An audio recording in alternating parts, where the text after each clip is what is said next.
I'm Art de Hoyas, 33rd degree Grand Cross, the Grand Archivist and Grand Historian of the Supreme Council, and I'm here with my unindicted co-conspirator, Chris Ruley, 32nd degree KCCH, Assistant Grand Historian. We've pulled out some things from our archive. We have.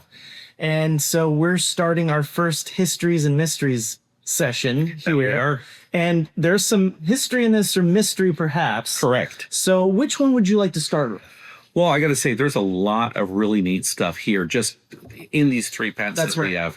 And as you know, as we're moving into our new archive, starting to file everything, it gives us a chance to become reacquainted with a lot of our documents. So we now, for the first time, will be able to catalog and preserve everything in one location together. And as we were chatting earlier, I asked you, were you familiar with the Jeremy Cross patent? I am not. Well, this is something of a history and a mystery. Okay. So perhaps before we start, tell us a little about, for folks who don't know, what is patent? A patent is more than just a certificate, a membership certificate. You think of in medieval times that there were people that were issued patents or patents of authority. And so a patent actually issues you some authority that goes along with it, more than simply being a member of an organization. You know, you can have a certificate of membership in almost anything. You could have a patent to own land. Correct. You can own a patent for nobility. Patents of nobility, exactly. And so in the Scottish Rite, being that we are the royal art, Freemasonry being the royal art, is that we issued patents in the Scottish Rite, because the Scottish Rite, by tradition, descends from Frederick the Great, King of Prussia.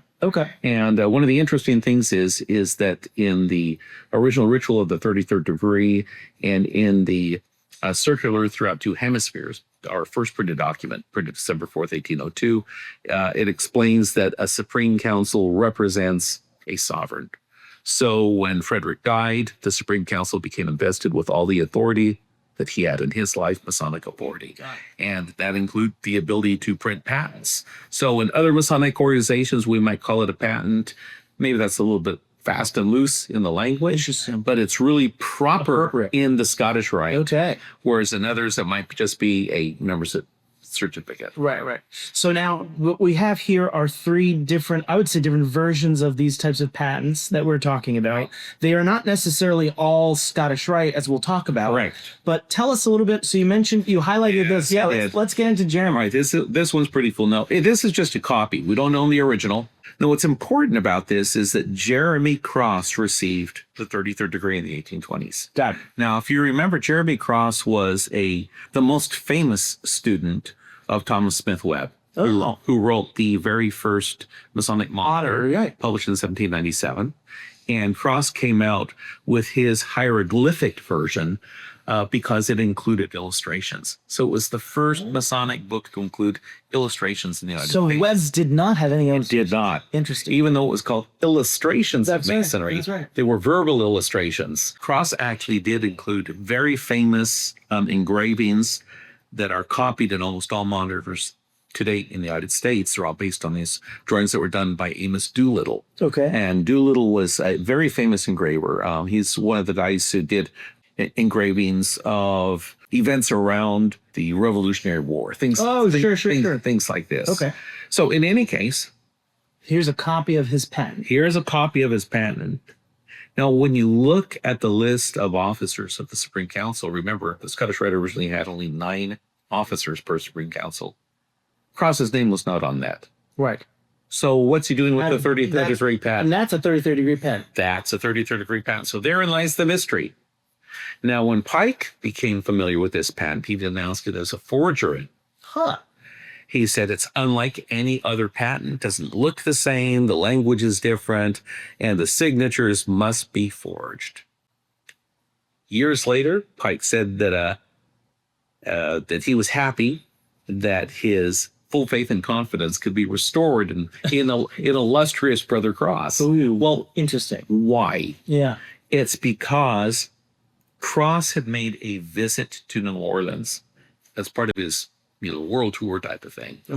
And what time frame was that? In the 1820s. And they gifted him a set of rituals, which included all the rituals of the so-called sublime and ineffable degrees, or what we call the Scottish Rite today.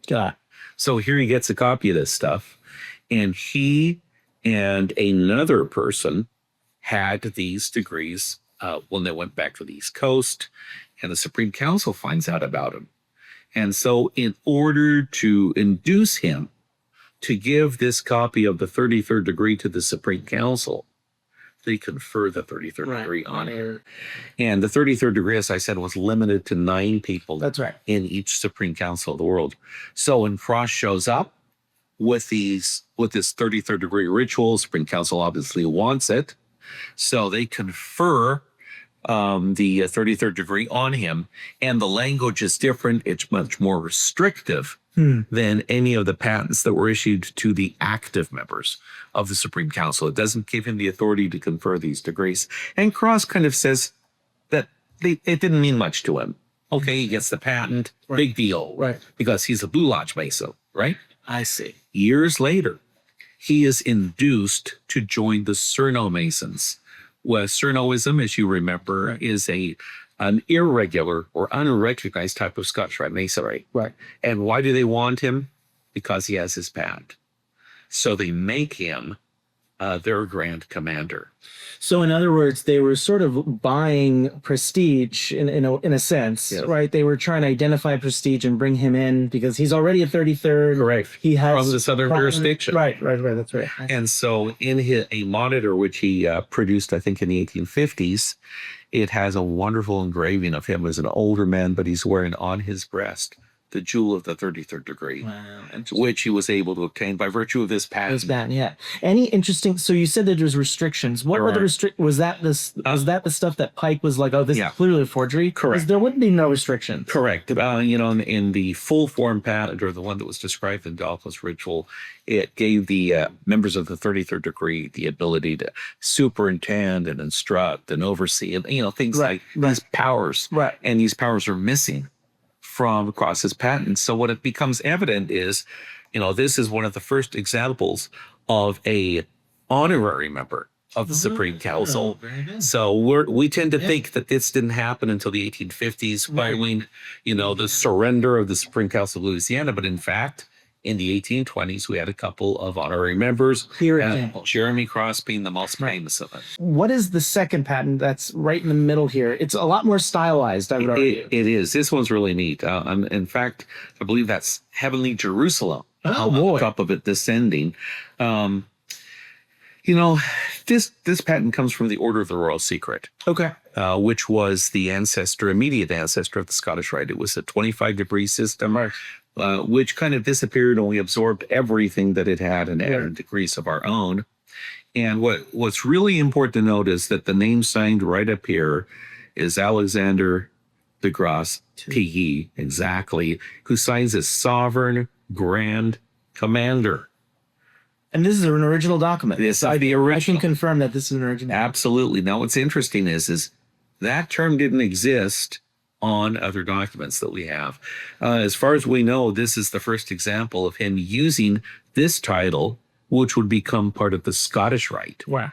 But here he was using this in Charleston, associated with his body of the Order of the Royal Secret. But there was no Supreme Council of the Order of the Royal Secret. Correct. So there's no sort of governing organization like we had. Yeah, not in the same sense. What they did is they had inspectors general, deputy inspectors general, which were 25th degree Masons. Right. So they had their degree Sublime Prince of the Royal Secret, which went back to about 1764.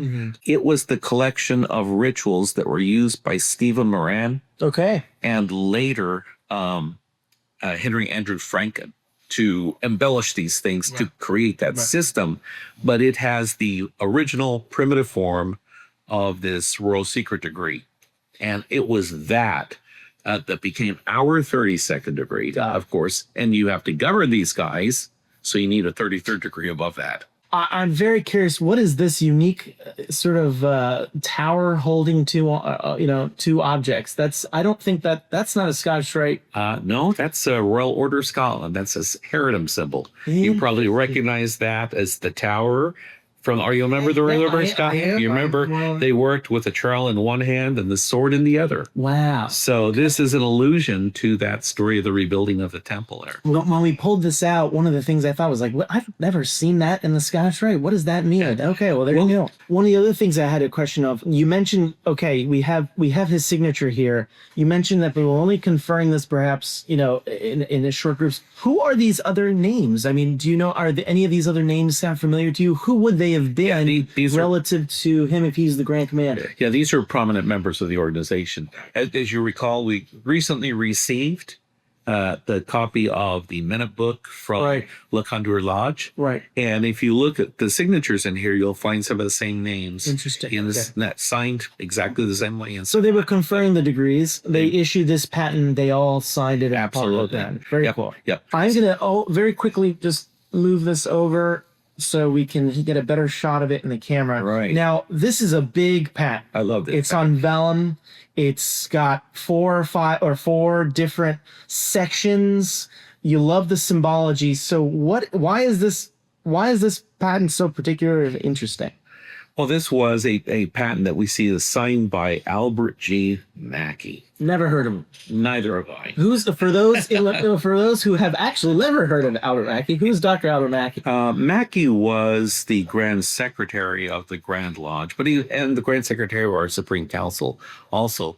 But he was a medical doctor. He was quite a famous person in Charleston for a number of reasons. One of which, during the Civil War, he was really sympathetic towards the North, which was not the thing that you were right. Yeah, exactly. But what's unique about this patent, as you say, it's divided into 4 different groupings, I guess we can say, is for which Masonic body it represents. And it's one of the more colorful, more unique. I don't think I've ever seen a patent quite like this one before. Absolutely right. And it's striking in terms of its structure, it's the symbols that they use, and you can tell that they're separate, but they have their own color, their own symbol. Today, you and I would have cards that recognize our membership. It seems in this case, this is for one individual, and it was intended to show this individual's Masonic journey on one really nice. Yeah, absolutely. I mean, you can see that it's been folded, and it was not uncommon. In fact, I'm sure that you've seen we have these so-called patent wallets still exist. Yeah. It was not uncommon for members to carry their patents with them everywhere. Yeah. And in fact, the person who created the Order of the Royal Secrets, Stephen Moran or Etienne Moran, was saved because he was a Mason, basically. He was taken prisoner of war twice, by the English, and was taken to England. And on the basis of his Masonic membership, he became acquainted with the Grand Master of the modern Grand Lodge and given additional Masonic authority. Now think of that. You're in a country at war with another country where the Grand Master greets you, gives you free reign to visit lodges. He was captured by that's right. And they heap additional honors on you. Additional authority. That was the power of Masonry. Yeah. Clearly. Yeah. Why the symbol at the bottom? Or perhaps we should clarify. This is the Craft Lodge. The symbol here, I think, goes to Royal Arch, the commandery with the cross, and then we head into the Scottish Rite. So tell us a little bit, if you can, what's the symbology or symbolism here for the most prominent degree, of course, of the Scottish Rite, really, in spite of the fact that there was the 32nd degree, the degree everybody loved was the Rose Croix degree. And so we have that excellent example there of the pelican. Right. Picking at its breast to feed its young as a symbol of sacrifice. And if I remember, one of the things about this seal, and it's difficult to see, you would have to look at it with a magnifying glass, which I've done, is that it had the date 1795 on it. Which means that it wasn't originally the seal of the Rose Croix chapter for the Supreme Council, but the earlier one. Wow. So they continued to use the same seal on there. Well, thank you for showing us these three fabulous examples of the different patents that we have. This is the tip of the iceberg. It is. I'm fortunate to say, because we've got plenty of new and interesting things to share. Please like and subscribe our videos to get more types of videos like these in the future. Thank you, Art, for showing these great patents. These are really cool.